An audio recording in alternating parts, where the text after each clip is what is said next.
సుప్రసిద్ధ శైవక్షేత్రాల్లో భాగంగా ఈరోజు మనము ఆర్మూర్లో గల నవనాథ సిద్ధేశ్వర స్వామి ఆలయాన్ని దర్శించుకోబోతున్నాము. ఈ నవనాథ సిద్ధేశ్వర ఆలయంలో నవనాథ సిద్ధులు తపస్సు చేసిన క్షేత్రం ఇది. ఆ నవనాథ సిద్ధులు ఒక్కొక్కరు ఒక్కొక్క శివలింగాన్ని స్థాపించుకొని పూజించడం జరిగింది. ఈ కనిపిస్తున్న శివలింగమే మత్స్యేంద్రనాథుడు పూజించిన శివలింగం. ఇప్పుడు మనం నేరుగా గర్భాలయంలోకి వెళ్తున్నాము. అక్కడ సిద్ధేశ్వర స్వామి వారు స్వయంభూగా వెలిసిన సిద్ధేశ్వర స్వామి వారు దర్శనమిస్తారు.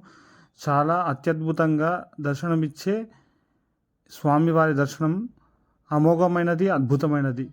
దర్శించిన మాత్రాన్నే సకల సిద్ధులను ప్రసాదించే సిద్ధేశ్వర స్వామి వారి ఆలయానికి ఇలా వెళ్ళే మార్గం ఇరుకుగా ఉంటుంది. కొండల మధ్యలో చాలా లోతుగా వెళ్ళాల్సి వస్తుంది. ఆ మెట్ల మార్గం గుండా ఆ కనిపించేదే ఆ సిద్ధేశ్వర స్వామివారు. స్వామివారికి ఎదురుగా నందీశ్వరుడు, స్వామివారి వెనకాల అన్నపూర్ణ అమ్మవారు దర్శనమిస్తారు. దర్శించిన మాత్రాన్నే సకల సిద్ధులను ప్రసాదించే సిద్ధేశ్వర స్వామి వారిని దర్శించుకోండి, తరించండి. ఈ క్షేత్రం నిజామాబాద్ జిల్లా ఆర్మూర్ పట్టణంలో సిద్ధేశ్వర స్వామి వారి ఆలయం